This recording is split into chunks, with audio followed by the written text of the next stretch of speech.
अस्सलाम वालेकुम students, hopefully you are doing well. और आज की क्लास में हम लोगों ने मई जून 2024 ओ लेवल्स के पेपर को डिस्कस करना है। And the variant will be 1 2, right. इससे पहले हम लोगों ने डिस्कस किया था लास्ट क्लास के अंदर आईजीसीएसई के पेपर को मई जून 2025। लेकिन आज हम डिस्कस करेंगे ओ लेवल्स पेपर को, ठीक है। एक चीज बहुत क्लियरली आपको मालूम होना चाहिए कि जितने भी हमारे पास ये ओ लेवल्स और आईजीसीएसई के पेपर्स हैं, इसमें ऑलमोस्ट आपको सिमिलैरिटी मिलेगी, क्योंकि सिलेबस दोनों का सेम है।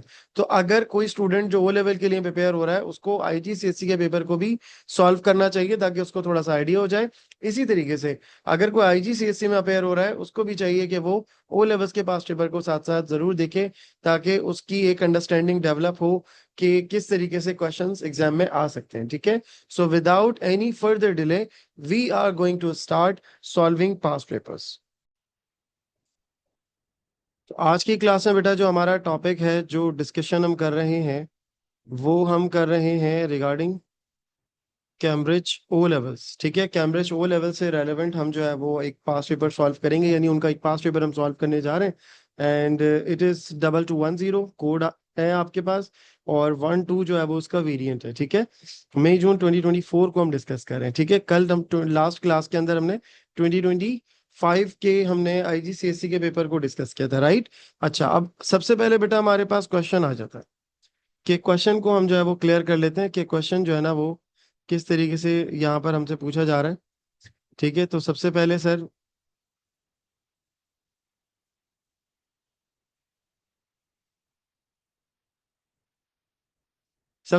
हमसे क्या बात की जा रही है कि give the name of the data storage measured that is equal to 8 bits. तो 8 बिट्स के बराबर बेटा हमारे पास यहाँ पर क्या होता है? 8 बिट्स के बराबर बेटा हमारे पास होता है 1 बाइट, ठीक है। 8 बिट्स के बराबर क्या होता है? 1 बाइट होता है। फिर उसके बाद बेटा क्या कह रहा है? State how many bits are there in a kibi byte. तो डेफिनेटली वी मस्ट नो कि कीवी बाइट जो होता है बेटा जी, यहाँ पर इन्होंने, अब देखें एक कॉन्सेप्ट समझ लीजिएगा। यहाँ इन्होंने क्वेश्चन को घुमा के दिया है, इन्होंने ये कहा है state how many bits there are in a kibi byte. कितनी बिट्स हैं एक कीवी बाइट के अंदर, इन्होंने बाइट नहीं पूछा है। तो पहले तो आप ये लिख लें अपने पास टेबल कि हमारे पास सर 8 बिट्स जो होती हैं, ये बराबर होता है 1 बाइट के। फिर इसी तरीके से बेटा 1024 बाइट्स बराबर होता है 1 KIB के, ठीक है। तो आपको क्या करना है कि आपको ये बताना है कि बिट्स कितनी होंगी। तो डेफिनेट सी बात है, अगर मैं इन दोनों को मल्टीप्लाई कर दूं, जैसे 1024 को मैं 8 से मल्टीप्लाई करूंगा तो क्या आंसर आएगा सर? 8 4 32, 2 और 3 कैरी, 8 2 16, 16 3 19, 9 और 1 कैरी, 8 ये 1 आ गया और 8 1 8। So the answer would be 8192। Okay बेटा जी, so this is the answer. फिर उसके बाद बेटा क्या कह रहा है? Give the name of the data storage measured that is equal to 1024 GB byte. तो अब 1024 GB बाइट बराबर 1 TB बाइट क्या होता है? ये तो डायरेक्ट है, इसके लिए हमें कोई कैलकुलेशन करने की जरूरत नहीं है। We would write 1 TIB। Okay बेटा जी, नेक्स्ट पार्ट पर आइए बेटा, क्या बात कह रहा है? A 16-bit color image has a resolution of 512 pixel wide by 512 pixels high। तो यहाँ पर दो टर्मिनोलॉजीज इन्होंने मेंशन की हैं। सबसे पहले तो आप ये क्लियर कर लें कि ये 16 बिट कलर इमेज, यहाँ पर इन्होंने 16 बिट कलर इमेज की बात की है, जिसकी बेटा रेजोल्यूशन क्या है हमारे पास? 512 बाय 512। सही है, ये दो चीजें आपको इन्होंने बहुत क्लियरली मेंशन कर दिया। जब भी आपको क्वेश्चन देगा, आपको बहुत क्लियरली चीजों का पता होना चाहिए सर, कि क्वेश्चन में आपसे वो रेजोल्यूशन तो देखें, बहुत क्लियरली आप आइडिया कर सकते हैं। असल जो कंफ्यूजन होती है बच्चों को वो ये होती है कि यार ये कलर डेप्थ है या नंबर ऑफ कलर है। तो इन्होंने कहा है कि आज 16 बिट कलर इमेज, तो इन्होंने बिट बता दिया है। सही है, इन्होंने ये नहीं कहा कि नंबर ऑफ कलर्स हैं, ठीक है। तो आप इसका बेटा जी जो आंसर लिखेंगे वो आप इसको कंसीडर क्या करेंगे? आप इसको कंसीडर करेंगे कि ये कलर डेप्थ गिवन है आपको, ठीक है। सो द फॉर्मूला, जिसको याद नहीं है उनके लिए मैं ये लिख देता हूं कि बेटा फाइल साइज बराबर होता है कलर डेप्थ इनटू रेजोल्यूशन, ठीक है, कलर डेप्थ बेटा क्या गिवन है यहाँ पर हमें 16 बिट्स गिवन है। So we would write 16 over here, multiply by resolution बेटा क्या दिया हुआ है 512 इंटू 512, राइट। अच्छा, अब ये सेकंड इंपॉर्टेंट पॉइंट जो सबको पता होना चाहिए कि हमें जो फाइल साइज कैलकुलेट करने के लिए वो कह रहा है, वो किस में कह रहा है। क्वेश्चन में बेटा उसने हमें ये कहा है कि जी फाइल साइज कीबी बाइट में कैलकुलेट कर लें। जब कीबी बाइट में कैलकुलेट कर रहा है तो पहले तो आपको ये चीज क्लियर करनी है कि जब कलर डेप्थ और रेजोल्यूशन को मल्टीप्लाई करोगे so you get answer in bits. ठीक है, आपको आंसर किस में मिलेगा, बिट्स में मिलेगा। तो आप डिवाइडेड बाई 8 करेंगे ताकि आपके आंसर जो है वो बिट से किस में चला जाए, बाइट में चला जाए। उसके बाद बेटा आप यहाँ पे क्या लिखेंगे 1024। 1024 से क्यों डिवाइड कर रहे हैं, बिकॉज आपको आंसर की भी बाइट में निकालना है। ठीक है, now we are going to apply cross multiplication, जो हमारा तरीका है। 8 को 1 से कैंसिल किया और ये 2 हो गया। ठीक है, 512 और ये क्या हो गया सर, 2 हो गया। ओके, और इस 2 से ये 2 कैंसिल कर दिया। ठीक, तो ये सिंपल क्या हुआ है, क्रॉस मल्टीप्लीकेशन हमने की है। आपके पास जो फाइनल आंसर बच रहा है बेटा वो क्या बच रहा है, 512 kibi byte is the final answer, right. तो ये एक बहुत सिंपल तरीका है, आपको मैंने क्लास में भी डिस्कस किया है कि आप किस तरीके से इसको कैलकुलेट करेंगे। अब बेटा क्या कह रहा है, that data can be transmitted from one device to another, tick one box to show which of the terms is not a method for transmitting data. तो हमें एक बॉक्स के ऊपर टिक करना है कि कौन सी टर्म जो है वो सर हमारे पास डाटा ट्रांसमिशन मेथड अलाउ नहीं करती है। सीरियल भी ट्रांसमिशन मेथड है, सिंपलेक्स भी और पैरेलल भी। पैरिटी चेक ट्रांसमिशन मेथड नहीं है, डाटा ट्रांसमिट नहीं हो रहा, बल्कि हम डाटा को चेक कर रहे हैं कि वो सही तरीके से रिसीव हुआ है या नहीं हुआ है। ठीक है, so what we write over here, we will write parity. Okay, next आ जाइए सर, क्या कह रहा है, data is broken down into smaller units to be transmitted from one device to another, give the name of the unit that data is broken down into. तो data जब break down होता है, data को बेटा जब हम, जैसे let suppose आप कंसीडर कर लें सर ये डाटा है, ठीक है, we are transmitting the data, सही है जी, ये डाटा है। अब इस डाटा को हम क्या कर रहे हैं सर, डिलीवर करने से पहले, सेंड करने से पहले हम इसको छोटे छोटे पैकेट्स में डिवाइड करते हैं। रिमेंबर, जो छोटे छोटे पैकेट्स होते हैं बेटा इसको डाटाग्राम्स भी कहते हैं और डाटा पैकेट्स भी कहते हैं। सही है, तो आप यहाँ लिख सकते हैं कि this is data packet. Okay, now next point. अब बेटा यहाँ पर क्या बात की जा रही है, यहाँ पर हमारे पास एक डिफरेंट एक थ्योरेटिकल कॉन्सेप्ट आ गया। सबसे पहले डिस्कस कर लेते हैं। कह रहे हैं data is often encrypted when it is transmitted from one device to another. ठीक है, फेयर इनफ, ये चीज हमें पता है कि जब भी हम डाटा ट्रांसमिट कर रहे होते हैं उसको हम क्या करते हैं बेटा, उसको हम इनक्रिप्ट करते हैं। ठीक है, अब जो बात हो रही है वो ये हो रही है कि एक्सप्लेन करें how data is encrypted using symmetric encryption. तो सिमेट्रिक इनक्रिप्शन के थ्रू डाटा को हम कैसे ट्रांसमिट कर सकते हैं, ये क्वेश्चन हमारे पास है। ठीक है, सो लेट्स डिस्कस कि कैसे जो है वो डाटा को इनक्रिप्ट किया जा रहा है। तो जब कभी भी डाटा इनक्रिप्ट और डिक्रिप्ट किया जाता है तो सबसे पहले सिमेट्रिक इनक्रिप्शन को रिकॉल करो, क्योंकि यहाँ पर इसने बहुत क्लियरली क्या लिख दिया बेटा, सिमेट्रिक इनक्रिप्शन के बारे में बता दिया। सो व्हाट यू राइट कि ये सिमेट्रिक इनक्रिप्शन क्या है, कि to encrypt and decrypt the data we use same key. ठीक है, तो ये आपके पास सेम की ये कीवर्ड हो सकता है। ठीक है, इनक्रिप्ट कीवर्ड है, डिक्रिप्ट कीवर्ड है। तो ये फर्स्ट पॉइंट तो आपको इस बात के मिल जाएंगे। ठीक है, इसको स्टेप बाय स्टेप हम डिस्कस कर लेते हैं। आप ब्रेक डाउन करना सीख लें चीजों को कि कैसे हम जो है वो लिखते हैं आंसर। तो सबसे पहले बेटा आप यहाँ पर क्या लिखेंगे कि data is encrypted and decrypted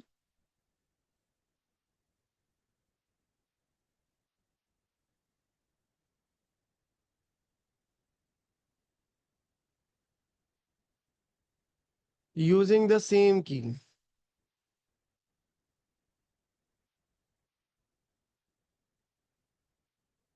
same की को बेटा यूज करके, यानी सिंगल की जिसे हम कहते हैं कि we are going to encrypt the data. ठीक है बेटा जी, फिर उसके बाद हम क्या लिखेंगे सर, अब लिखेंगे कि कैसे ट्रांसमिट हो रहा है।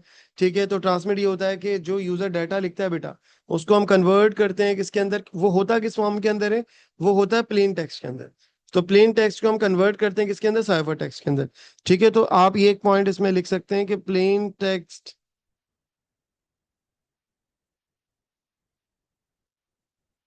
is encrypted into a ciphertext.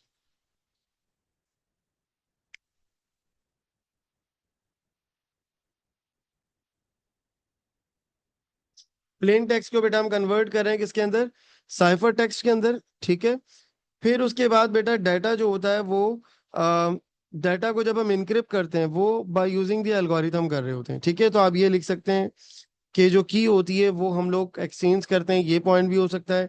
ठीक है, और बाकी जो आप लोगों के आंसर्स हैं, कुछ बच्चों ने बोला है कि की ट्रांसमिट की जाती है रिसीवर तक, ये बात भी लिखी जा सकती है। ठीक है, तो एक पॉइंट तो आप ये लिख दें कि key is generated using an algorithm. जब कन्वर्ट करते हैं प्लेन टेक्स्ट को साइफर टेक्स्ट में, तो बेटा की भी जनरेट करवाते हैं, और वो की कौन देता है, वो एल्गोरिथम ही देता है। तो key is generated using algorithm, key is generated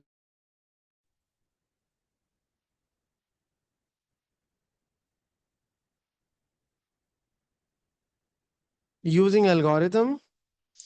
और फिर उसके बाद आप लिखेंगे कि की इज ट्रांसमिटेड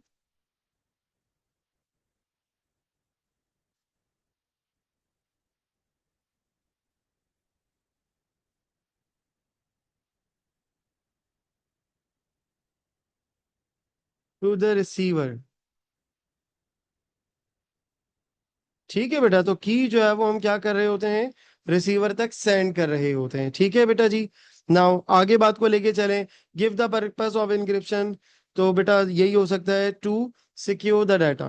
ठीक है, और ये भी लिख सकते हो to make data meaningless, to make data meaningless. Data को बेटा क्या करना होता है, हमने मीनिंगलेस करना होता है, इसलिए ये काम करते हैं। ठीक है बेटा जी। चलें क्वेश्चन नंबर 3 पर आ जाइए सर। क्वेश्चन नंबर 3 में ये जो है वो रिलेटेड है आई थिंक आपके चैप्टर नंबर 1 से। तो डिस्कस कर लेते हैं। कह रहा है binary is a base two number system, give the name of the number system that is base 16। तो आप यहाँ आंसर लिखेंगे सर हेक्साडेसिमल। ठीक है बेटा, फिर कह रहा है three denary numbers are entered into a computer, the computer converts the number and store them as a binary. हमसे वो क्या डिमांड करना चाह रहा है, कह रहा है sir give the binary number that would be stored in each of the binary number। इन डायनरी नंबर को हम कन्वर्ट करके लिखेंगे, सही है। तो इसकी सिंपल टेक्निक है जो कि आपको मालूम होनी चाहिए कि हम इसका जो आंसर लिखेंगे वो सर, अगेन लॉजिक क्या है सर, 1 2 4 8, इसी तरीके से कन्वर्ट करते हैं। तो हमें क्या चाहिए सर, 10 बनाना है। तो 10 बनाने के लिए सर हम यहाँ पे लिख देंगे 1 0 1 0। 50 बनाना है तो ये फिर हमें आगे तक जाना पड़ेगा, 1 2 4 8 16 32। 16 और 32 को ऑन कर लें, 48 और 2 50 हो गया। सही है बेटा जी।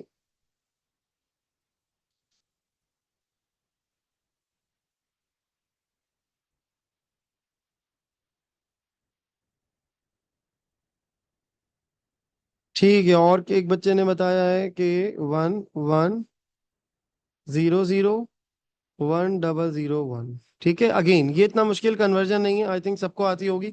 इसमें हमें बस ये कंसीडर करना होता है जो हमारे पास वैल्यूज होती हैं बेटा, इफ यू फॉरगेट।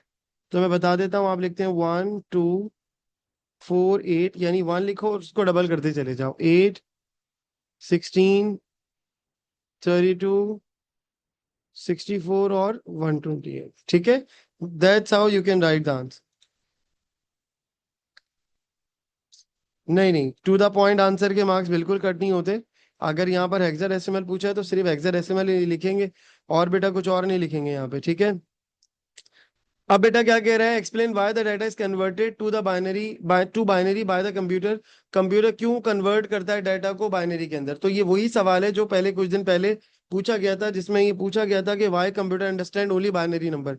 तो आप ये बताएंगे कि computer converts the data into binary format because data is processed by logic gates and logic gates can only understand 0 and 1। ठीक है, तो ये बात आप लिख सकते हैं कि computer use logic gates, computer computers use logic gates, and logic gates has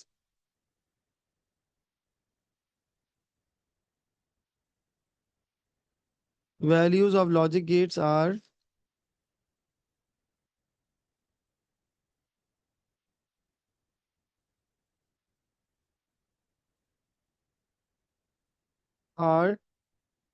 0 and 1।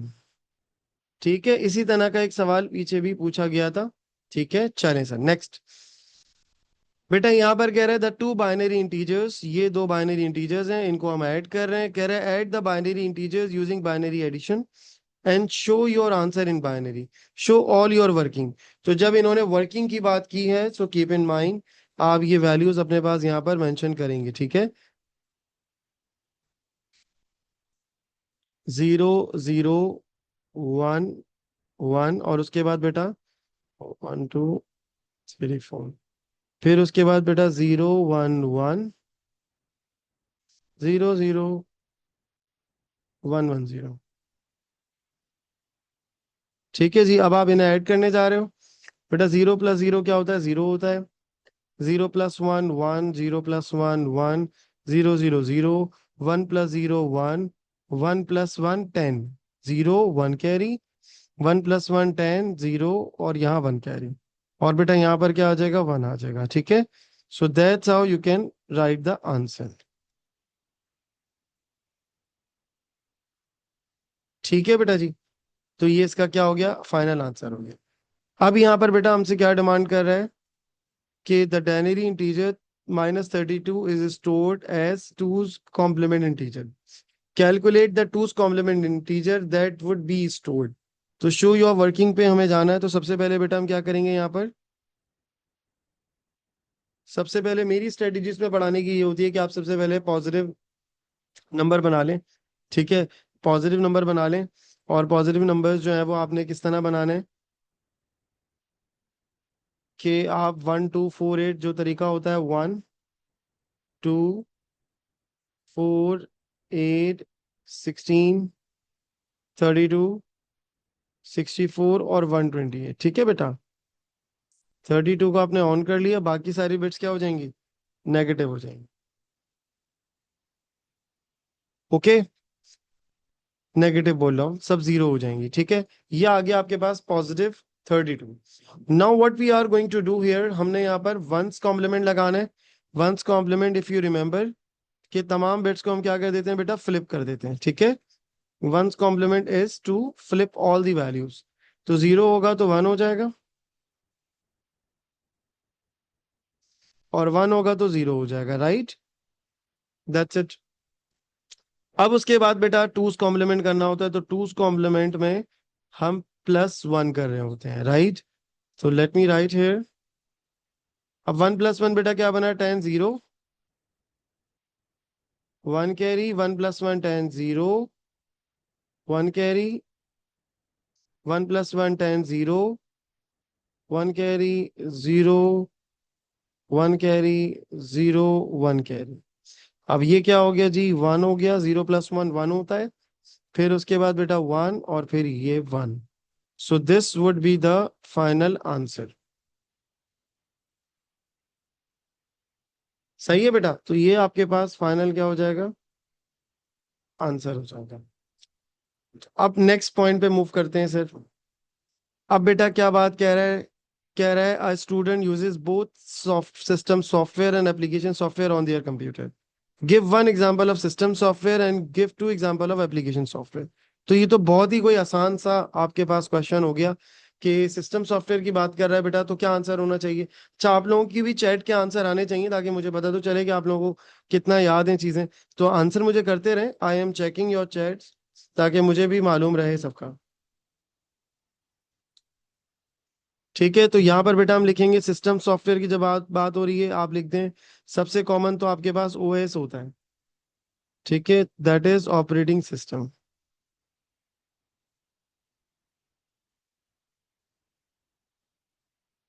और इसके अलावा यूटिलिटी भी आ सकता है, ठीक है, ये भी लिख सकते हो आप। एप्लीकेशन में चले जाओ भाई, बहुत सारे लिखवाए थे, वर्ड प्रोसेसर भी है, ठीक है, गेम्स भी हैं, ईमेल्स क्लाइंट भी है, डेटाबेस भी है, वेब ब्राउजर भी है, ये सब क्या है? ये सब एप्लीकेशन में आते हैं। तो इसमें आप कॉमनली जो आप लिख सकते हो, जैसे कि वीडियो एडिटिंग सॉफ्टवेयर लिख दो।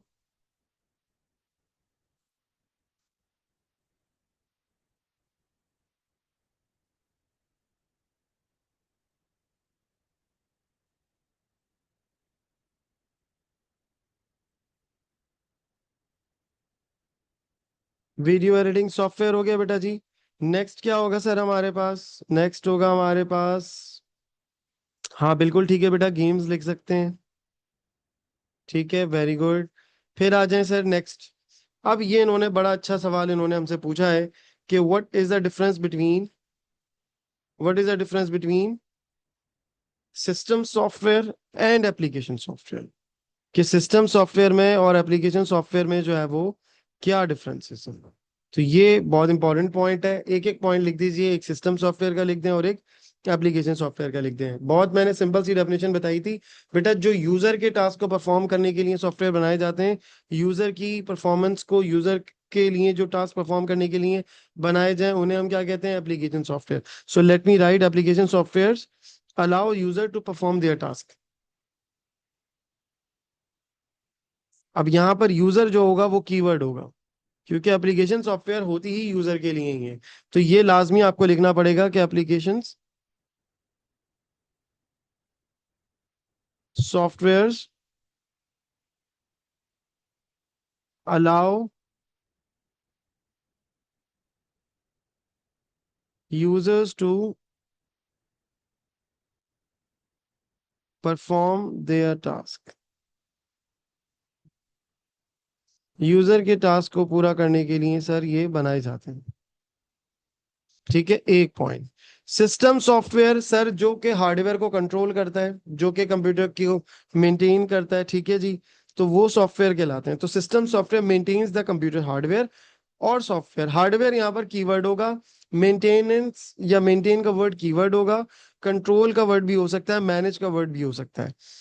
ठीक है, तो कीवर्ड्स का ख्याल रखिएगा बेटा जब आप आंसर करेंगे, क्योंकि वो आपके मार्क्स गेन करवाता है। ठीक है, तो system software maintain the computer hardware, या मैनेजेस लिख दें, मैनेजेस द हार्डवेयर,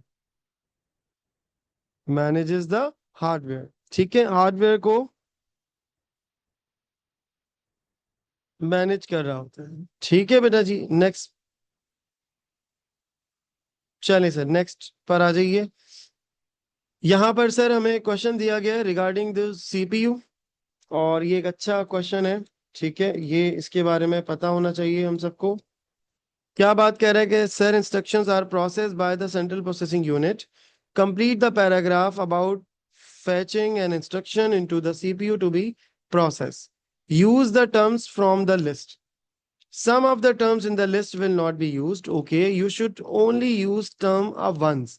एक टर्म एक दफा यहाँ पर यूज होगी। कुछ क्वेश्चंस में ये अलाउ कर देता है कि आप लिख सकते हो मल्टीपल टर्म्स, और कुछ क्वेश्चंस में बेटा हमें सिर्फ एक दफा लिखना होता है। ठीक है, so what we are going to do here, यहाँ पर हम इसको अच्छे से रीड करेंगे। अब देखेंगे ये 7 मार्क्स का क्वेश्चन है, ये 7 मार्क्स का क्वेश्चन है। तो प्रोग्राम काउंटर के पास क्या होता है सर? प्रोग्राम काउंटर के पास सर, यहाँ देखें, यहाँ से हमें कुछ मिल रहा है, सेकेंडरी स्टोरेज तो नहीं होता, सिग्नल नहीं होता, फैच नहीं होता, इंटरप्ट नहीं होता, तो यहाँ एड्रेस आप लिख सकते हो, क्योंकि प्रोग्राम काउंटर एड्रेस ही होल्ड करता है। So you can write here कि प्रोग्राम काउंटर क्या होल्ड कर रहा है सर? एड्रेस होल्ड कर रहा है of the next instruction to be fetched, okay, या to be process. This is then send to the dash using the address bus. किसको भेजा जाता है बेटा? ये एम ए आर को। तो आप यहाँ पर एम ए आर शॉर्ट में भी लिख सकते हो और मेमोरी एड्रेस रजिस्टर भी पूरा लिख सकते हो। The address is then send to the dash. ये किसको भेजा जाता है सर? रैम को भेजा जाता है, ठीक है। और फिर रैम से उस डाटा को उठा के हम एमडीआर में लाते हैं। So once the address is receive, the instruction stores at the location is send to the dash. तो ये बेटा क्या लिखेंगे हम? MDR using the dash bus, data bus. The instruction is then send to the dash that is built into the dash. अब data बेटा यहाँ आने के बाद सीआईआर के पास जाता है। जब एमडीआर के बाद डाटा आ जाता है तो वो या तो वो सीआईआर के पास जाता है या एसीसी के पास जाता है। तो यहाँ पर हम सीआईआर की बात करेंगे और फिर वो कंट्रोल यूनिट के अंदर ये सीआईआर मौजूद होता है। ये आप लिख देंगे, ठीक है। That is build into the control unit, या आप इसे सीयू लिख दें, ठीक है बेटा जी। तो ये हमारे पास कंप्लीट फेच, डिकोड और एग्जीक्यूट साइकिल है। नेक्स्ट पार्ट की बात कर लेते हैं। क्या कह रहे हैं sir? The CPU uses an instruction to set to decode the instruction. What is mean by the set of instruction? By an instruction set. Instruction set बेटा क्या होता है? लिस्ट ऑफ मशीन कोड्स होते हैं जो कि सीपीयू प्रोसेस कर रहा होता है, ठीक है। तो आप ये कह सकते हैं अ machine code, a list of machine code, या कमांड्स भी का भी वर्ड यूज किया जाता है जो कि सीपीयू क्या कर रहा होगा? प्रोसेस करेगा। तो सीपीयू इनको ही प्रोसेस करता है। तो आप ये लिख सकते हैं a list of,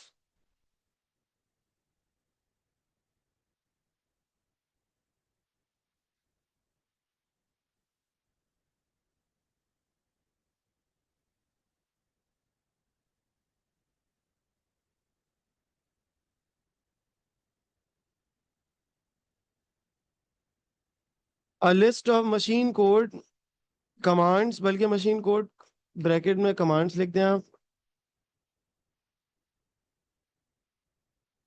that can be process by CPU.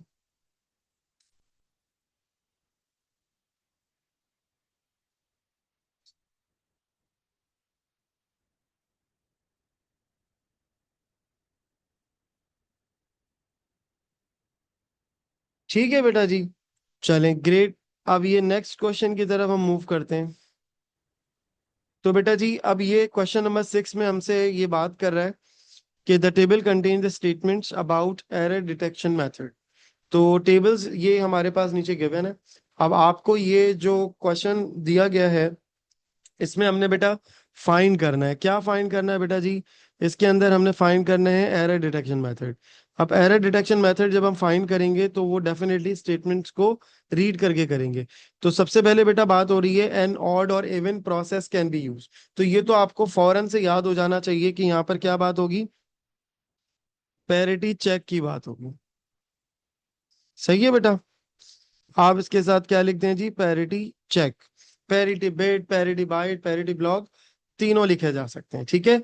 अब नेक्स्ट, नेक्स्ट में क्या कह रहा है? Value is calculated from the data using an algorithm, ठीक है।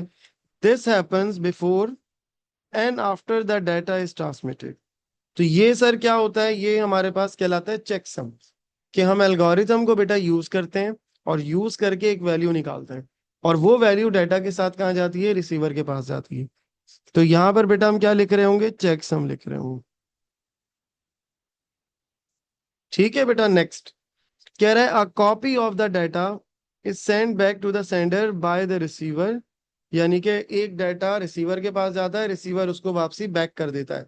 तो इसको बेटा एको चेक कहते हैं हम। So what we write here? Echo check. Acknowledgement and time out are use. Simple है बेटा, ए आर क्यू मेथड। इसमें हम क्या कर रहे होते हैं कि डाटा को सेंड करते हैं, रिसीवर एक्नॉलेजमेंट भेजता है उस सर्टेन टाइम के अंदर। अगर आ जाती है एक्नॉलेजमेंट तो ठीक है, नहीं आती तो फिर हम वही डाटा पैकेट दोबारा से रीसेंड कर देते हैं। फिर उसके बाद a value is appended to the data that has been calculated using the data. यानी कि एक वैल्यू अपेंड की जाती है, यानी लास्ट में लिखी जाती है उस डाटा के जिस डाटा से वो वैल्यू कैलकुलेट की गई है। और फिर उस वैल्यू को हम डाटा एंट्री मेथड में चेक कर रहे होते हैं, यानी कि वैलिडेशन के टाइम पे हम चेक कर रहे होते हैं। ठीक है, तो बेटा ये मेथड कहलाता है चेक डिजिट मेथड। ठीक है, what we can write here, we can right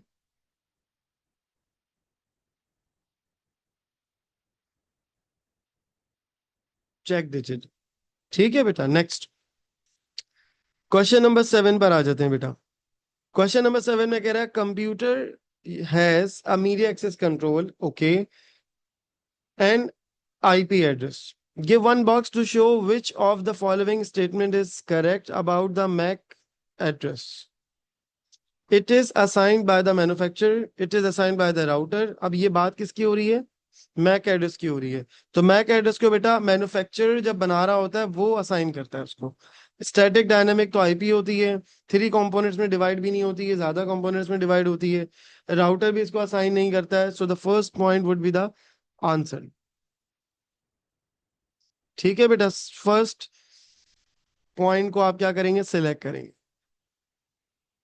part B, an IP address can have an IPv4 and IPv6 format. एक आईपी एड्रेस जो होती है बेटा वो दो तरह की हो सकती है। ठीक है, IPv4 भी हो सकता है और IPv6 भी हो सकता है। Give an example of N IP address that has an IPv4 format. तो आप कोई भी यहाँ डाटा दे दें, जैसे आप दे दें 51.10.9.6, तो ये आपके पास क्या हो गया, IPv4 हो गया। IPv6 के क्या करेक्टरिस्टिक्स बताने हैं सर? IPv6 के करेक्टरिस्टिक्स ये होते हैं कि जब हम लिख रहे होते हैं तो उसमें के बीच में कॉलन लगता है, एक पॉइंट, टोटल साइज बेटा 128 बिट्स होता है। ठीक है, हेक्साडेसिमल में लिखा जाता है। सही है, ये सारे पॉइंट्स आप लिख सकते हैं, और 8 ग्रुप्स होते हैं। ठीक है, यानी जैसे यहाँ पर कितने करेक्टर्स थे, 4, तो उसमें 8 ग्रुप्स होते हैं। सही है, तो आप इसमें से कोई भी पॉइंट लिख दें। एक तो आप लिख दें कि सेपरेटेड बाय कॉलन,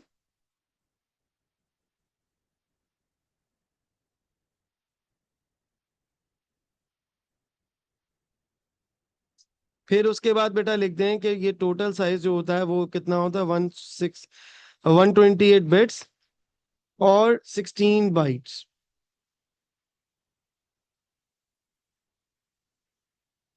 ठीक है बेटा, ये हमारे पास आ जाएगा इसका। नेक्स्ट पार्ट पर आ जाइए सर। अच्छा, ये डायग्राम जो है वो इसमें आ रही होती है मोस्टली, तो आपने इस चीज का ख्याल रखना है कि जितने भी आप ईयरली सॉल्व करें उसमें बेटा डायग्राम्स जो हैं वो सबकी आप अपने एक रजिस्टर बना लें, उसमें लाजमी लिख लें। ठीक है, सारी डायग्राम्स आप लिख लें ताकि आपको जो है वो इस हवाले से चीजें पता हो। ठीक है बेटा जी, तो कह रहे हैं यहाँ पर सबसे पहले बात कर लेते हैं। कह रहे हैं a company has a website that is suffering a denial distributed denial of service attack. Draw an annotated diagram to show the process of DDoS attack.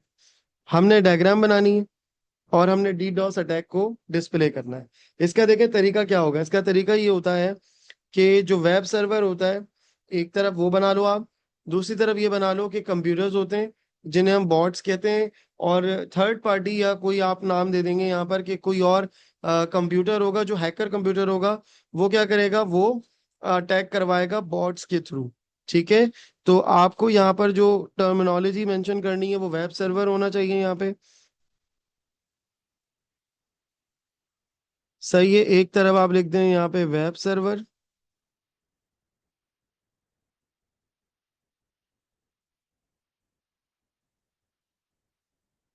सही है, एक तरफ बेटा आप लिख दें वेब सर्वर। अब वेब सर्वर के पास जो है वो क्या आ रहा होगा सर, अटैक हो रहा होगा। कहाँ से हो रहा होगा सर? छोटे छोटे ये कंप्यूटर्स बना लें आप, 4 5, बॉट कहते हैं इनको हम।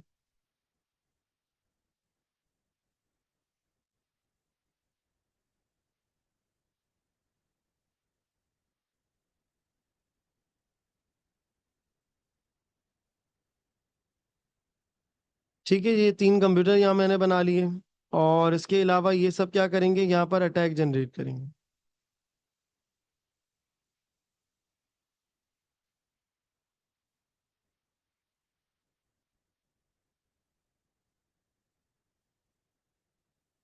सही है, ये सारे के सारे यहाँ पर क्या करेंगे, अटैक जनरेट करेंगे। ठीक है, और इनको जो है वो कौन कंट्रोल कर रहा होगा बेटा, इनको कंट्रोल कर रहा होगा कोई थर्ड पार्टी कंप्यूटर्स होते हैं जो कि इसको कंट्रोल कर रहे होते हैं। ठीक है, what you can write here, जो हैकर होते हैं बेसिकली।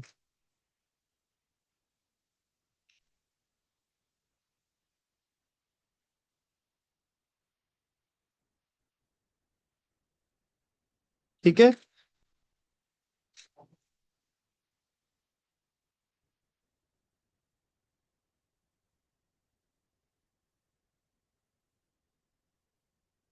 ये इनको कमांड देंगे और उसके बाद ये अटैक जो है वो आपका जनरेट हो जाएगा। तो ये बॉट्स बेसिकली कुछ अलग से चीज नहीं है, ये कंप्यूटर्स ही होते हैं। ठीक है, इन कंप्यूटर्स को बेसिकली हम एज अ बॉट यूज कर रहे होते हैं कि इनके थ्रू हमने अटैक जनरेट करवाया होता है। सही है, तो सर्वर को क्या कर देते हैं, ये डाउन कर देते हैं। तो सर्वर क्या हो जाता है बेटा, क्रैश हो जाता है। Web server can not deal all request. Web server can not deal all request,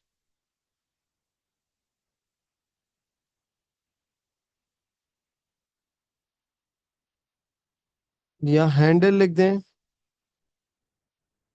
all request and crashes. ठीक है, और ये बेटा क्या कर जाएगा, क्रैश कर जाएगा। समझ आ गई सर बात। तो ये सारे कंप्यूटर्स को वो यूज करके हम अटैक जनरेट करवा रहे होते हैं। नाउ बेटा क्या बात कर रहा है, identify solution that can be use to help prevent DDoS attack. DDoS attack से बेटा बचने का जो तरीका होता है वो क्या होता है बेटा, you can use the proxy server. ठीक है, यहाँ पर हम क्या यूज कर सकते हैं, प्रॉक्सी सर्वर। यहाँ पर हम लोग जो है वो प्रॉक्सी सर्वर को यूज कर रहे हो।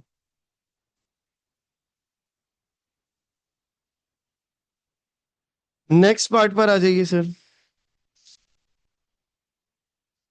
अच्छा, अब यहाँ पे बेटा देखें क्या बात की जा रही है। Let's talk about a company uses both SSD and optical storage, यानी सॉलिड स्टेट को भी यूज कर रही है कंपनी। ठीक है, और साथ साथ बेटा ऑप्टिकल स्टोरेज को भी हम यूज कर रहे हैं। ठीक है, can explain why a computer needs secondary storage. क्यों कंप्यूटर को जो है वो सेकेंडरी स्टोरेज की जरूरत है। एक तो परमानेंटली डाटा स्टोर करना है।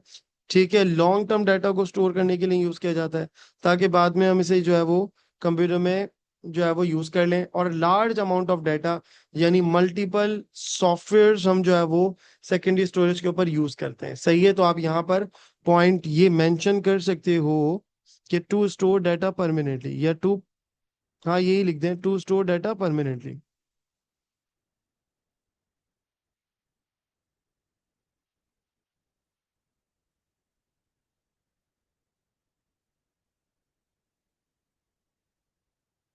ठीक है बेटा, टू स्टोर डाटा परमानेंटली, एक पॉइंट। दूसरा पॉइंट बेटा ये हो सकता है कि to allow software to install on a computer,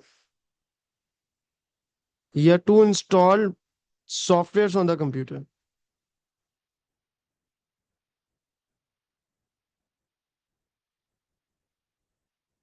software on the computer. Computer में बेटा क्या कर रहे होते हैं हम लोग, सॉफ्टवेयर इंस्टॉल करने के लिए। गेम्स वगैरह जितनी भी चीजें हैं वो सब इसी कैटेगरी के अंदर फॉल करती हैं। ठीक है बेटा, अब आ जाए सर, इंपॉर्टेंट पॉइंट है। क्या पूछ रहे हैं सर, सॉलिड स्टेट ड्राइव और ऑप्टिकल स्टोरेज डिवाइस। देखें, जब ये मैंने आप लोगों को पढ़ाया था, सॉलिड स्टेट ड्राइव का कॉन्सेप्ट याद होगा, मैंने हार्ड ड्राइव के साथ कंपैरिजन करवाया था। हार्ड ड्राइव के अंदर मूविंग पार्ट होता है, सॉलिड स्टेट में नहीं होता। ठीक है जी। फिर इसके अलावा बेटा फास्ट होता है solid state drive, hard drive fast नहीं होती। ठीक है, एक चीज। दूसरी बात ये होती है बेटा, कोई मूविंग पार्ट नहीं होता, जबकि सॉलिड स्टेट ड्राइव में कोई मूविंग पार्ट नहीं होता। जबकि ऑप्टिकल जो होती है डिस्क, वो क्या कर रही होती है, रोटेट कर रही होती है। तो उसे पावर चाहिए होती है मोटर को रोटेट करने के लिए, इसलिए ये पावर की कंजम्पशन है। ठीक है, तो आपको हार्ड ड्राइव वाले पॉइंट यहाँ पर इजीली कम वो करने में, कन्वर्ट करने में मुश्किल नहीं होगी। तो आप एक पॉइंट तो ये लिख सकते हो जो हम हार्ड ड्राइव में लिखते हैं, कि उसमें मूविंग पार्ट होता है, इसमें मूविंग पार्ट नहीं होता। ठीक है, तो आप ये लिख लो, solid state drive has no moving part.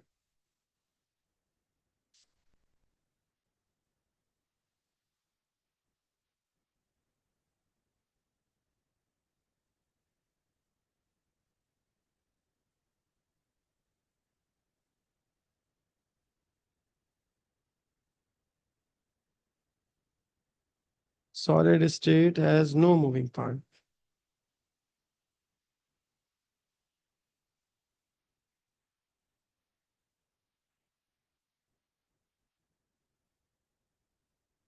जबकि ऑप्टिकल स्टोरेज के ऊपर होता है।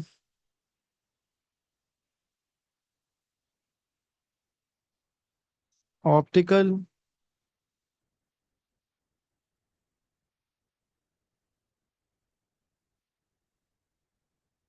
Does have moving parts.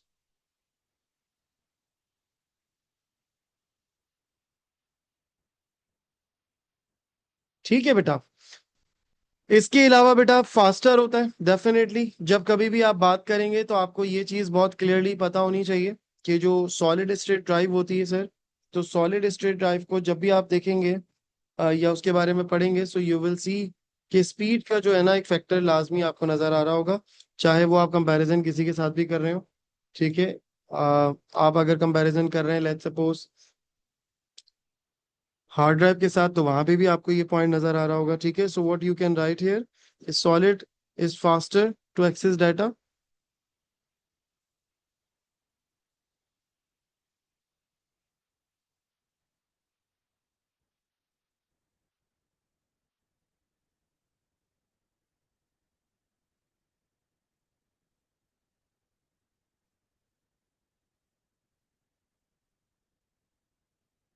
ठीक है। जबकि ऑप्टिकल स्टोरेज जो होती है वो आप ये लिखेंगे कि ऑप्टिकल इज नॉट फास्टर या slow. Optical is slow, slower to access.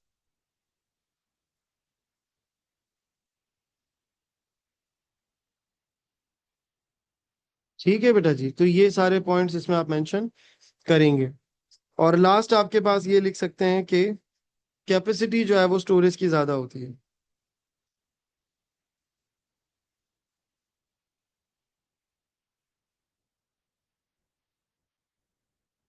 Solid state, या बल्कि ये लिख लें आप, इज मोर एक्सपेंसिव, या बल्कि मोर एक्सपेंसिव से बेहतर यही पॉइंट सही है, यही वाला ज्यादा बेहतर है। Solid state has a large storage capacity, या can store large amount of data, या large storage capacity.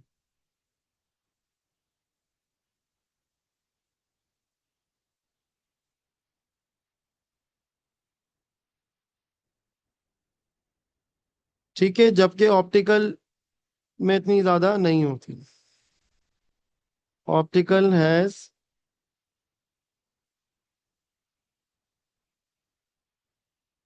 Much smaller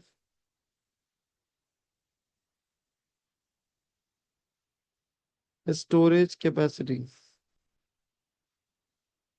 ठीक है बेटा, नेक्स्ट पार्ट पर आ जाइए। Question number 10।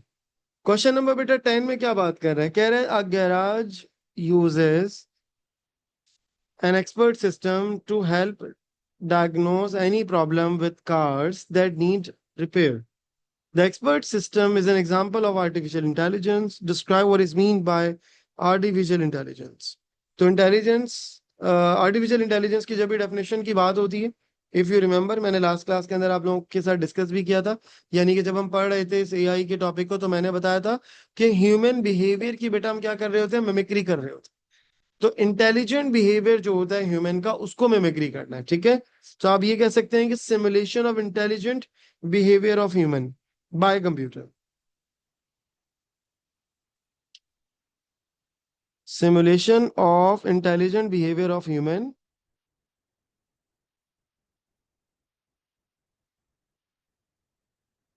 Simulation of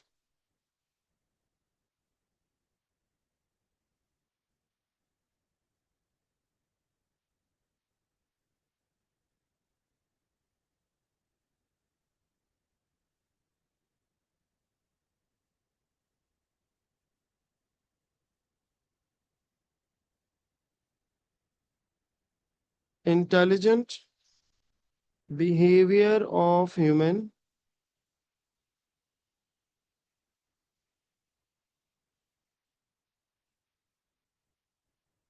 bye computer. तो बेटा जब कंप्यूटर जो है वो कंप्यूटर के बिहेवियर, ह्यूमन के बिहेवियर को सर जब हम कॉपी करेंगे उसके इंटेलिजेंट बिहेवियर को, तो वो क्या कहलाएगा सर, वो एआई कहलाएगा। ठीक है, हम यही इस चीज के अंदर डिस्कस कर रहे होते हैं। ठीक है, हाँ बिल्कुल सही है मुंतहा, बिल्कुल सही है, ये पॉइंट भी लिखा जा सकता है। ठीक है, फिर इसके अलावा बेटा और सेकंड पॉइंट क्या हो सकता है ये बताओ। तो इसके अंदर एबिलिटी होती है कि वो रीजनिंग कर सकता है। ठीक है, कि कोई काम कर रहा है तो वो क्यों कर रहा है, जैसे ह्यूमन बताता है कि भाई मैं इसलिए ये काम कर रहा हूँ।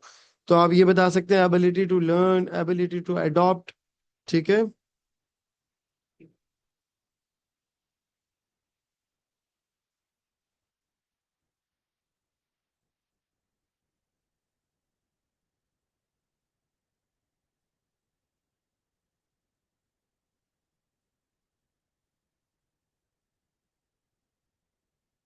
Ability to learn. ठीक है जी, नेक्स्ट पार्ट पर आ जाइए बेटा। अच्छा ये मेरे ख्याल से लास्ट है, आई थिंक, हाँ ये लास्ट क्वेश्चन चल रहा है हमारा। नहीं सेकंड लास्ट है, ठीक है चलो अच्छी बात है, ये क्वेश्चन भी, पेपर भी हमारा कंप्लीट होगा। अब क्या कह रहे हैं sir, a car has a problem with its braking system, so it is brought into a garage। ठीक है जी, गैराज में हम लेकर आ गए। Explain how the expert system operates and how it is used to help diagnose the problem। कैसे expert system जो है वो ऑपरेट करता है, काम करता है, और कैसे जो है वो डायग्नोस करेगा प्रॉब्लम को। तो ये याद करें, जब हमने पढ़ा था एक्सपर्ट सिस्टम तो आई टोल्ड यू कि मैंने मेडिसिन की एग्जांपल दी थी, और मैंने उसमें बताया था कि ह्यूमन जो है वो सर अपनी डिजीज बताएगा इंटरफेस के थ्रू, और फिर वो इंटरफेस उसको आगे प्रोसेस करके कहाँ लेकर जाएगा बेटा, इन्फेरेंस इंजन के पास लेकर जाएगा। और बेटा फिर हमारे पास क्या होता है, हमारे पास जो है वो नॉलेज बेस होता है। नॉलेज बेस को यूज करके जो रूल बेस होता है वो रीजनिंग करता है। ठीक है, ये सारी चीजें हमने डिस्कस की थी।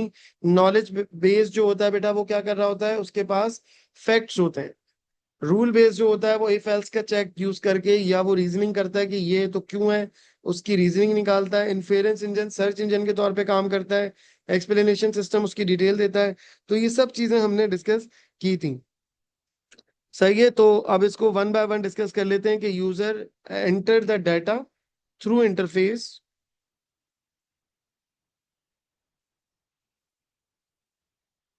The user enter data using interface कह लें, या थ्रू इंटरफेस। यूजर सबसे पहले बेटा क्या कर रहा है, डाटा एंटर कर रहा है। ठीक है, 5 मार्क्स का ये क्वेश्चन है। अब इन्फेरेंस इंजन का बेटा क्या काम है, या वन बाय वन चीजों को लेके चलेंगे।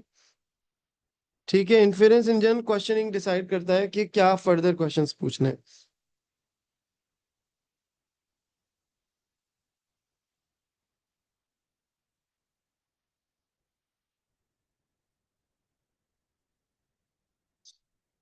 Inference engine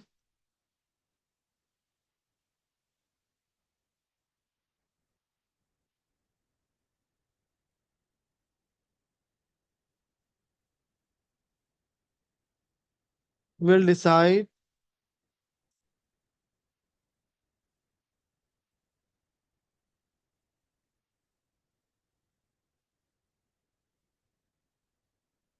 questions. तो जो क्वेश्चन पूछने हैं वो कौन डिसाइड करेगा बेटा, इन्फेरेंस इंजन डिसाइड करेगा। ठीक है, फिर उसके बाद बेटा जो इन्फेरेंस इंजन होगा बेटा वो क्या करेगा, वो कंपेयर करेगा। तो इन्फेरेंस इंजन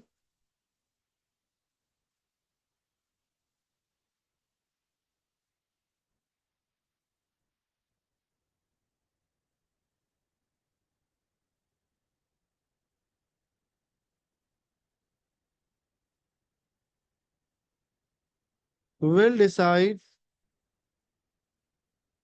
by comparison या comparing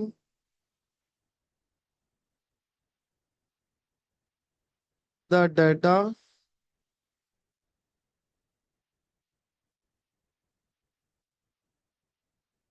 to knowledge base and rule base, क्योंकि knowledge base और rule base को ही यूज किया जाएगा to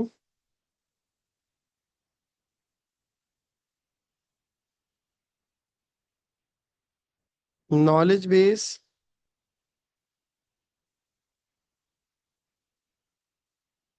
एंड रूल बेस। ठीक है, नॉलेज बेस और रूल बेस को यूज करेंगे। और फिर इंटरफेस की थ्रू हम क्या कर देंगे, रिजल्ट जनरेट कर देंगे। तो आप ये लिख सकते हैं,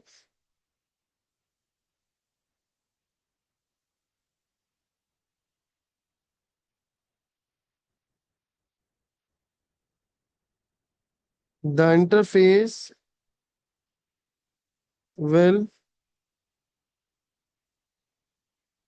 शो द रिजल्ट। सही है बेटा जी। ये हो गए टोटल कितने, 4 पॉइंट्स हो गए। लास्ट पॉइंट ये हो सकता है कि रिजल्ट शो होने के बाद एक्सप्लेनेशन सिस्टम रीजन दे देगा कि ये क्यों हुआ। ठीक है,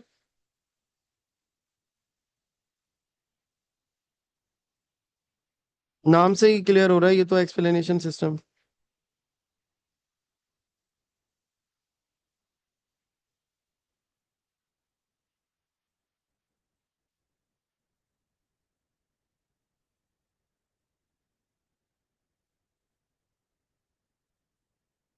शोज हाउ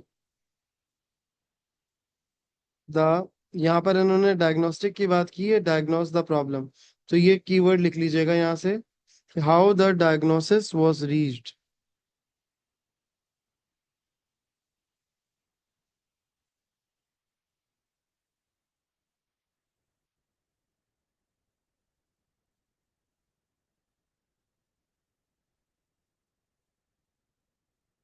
ठीक है बेटा, सो ये 5 पॉइंट्स हो गए। तो ये आपको याद भी होने चाहिए कि सबके फंक्शंस क्या है, तो वो आपके लिए क्वेश्चन को आंसर करना इतना मुश्किल नहीं होगा। ठीक है, अब कह रहा है company has a website, okay, users use the internet and the world wide web to access the website. Describe the difference between the internet and the world wide web. बेटा देखिए, वर्ल्ड वाइड वेब जो है वो क्या होता है, एक document होता है इंटरनेट के ऊपर मौजूद जो आप एक्सेस करना चाह रहे हो। तो वर्ल्ड वाइड वेब को आप ये भी कह सकते हो, it is a collection of web pages. ठीक है, और जबकि इंटरनेट को आप क्या कहते हो कि इट इज अ इंफ्रास्ट्रक्चर जिसके थ्रू आप कनेक्ट कर रहे होते हो डिवाइसेस को। तो इंटरनेट इज एन इंफ्रास्ट्रक्चर।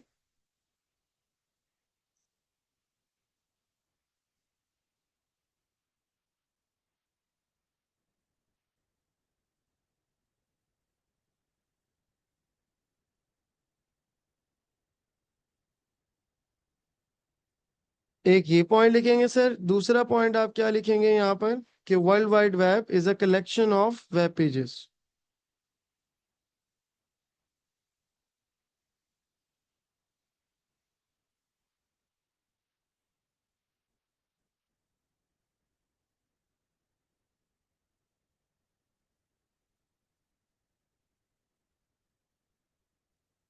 सही है बेटा जी। अब ये लास्ट 2 पॉइंट्स हैं, इनको भी डिस्कस कर लेते हैं। क्या बात कर रहा है सर, कह रहा है the website has a uniform resource locator, the URL has 3 different parts, identify 3 parts, different parts that are included in the URL. बेटा जी प्रोटोकॉल होता है, ठीक है, सबसे पहले www के बाद, फिर उसके बाद डोमेन नेम होता है, और उसके बाद वेब पेज नेम होता है। सही है, और इसे फाइल नेम भी बाद में लिख सकते हैं। तो आप इसमें कुछ भी लिख दें, प्रोटोकॉल लिख दें, ठीक है, डोमेन नेम या सर्वर नेम लिख दें आप। ठीक है बेटा जी, और इसके अलावा आप लिख देंगे यहाँ पर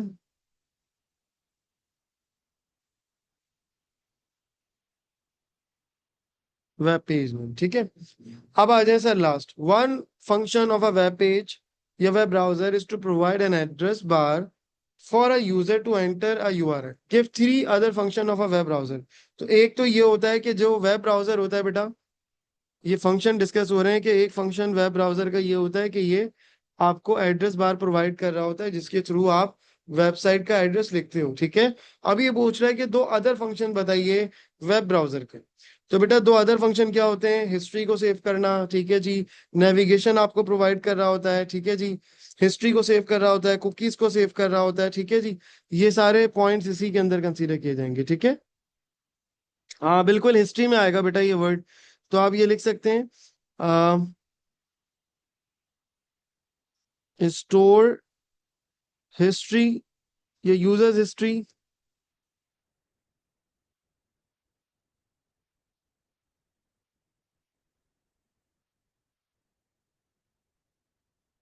एक पॉइंट। दूसरा बेटा ये होता है कि स्टोर कुकीज, ठीक है बेटा, फिर इसके अलावा बेटा और क्या कह सकते हैं? हाँ, स्टोर बुकमार्क्स या फेवरेट वेबसाइट्स भी आप स्टोर कर सकते हैं।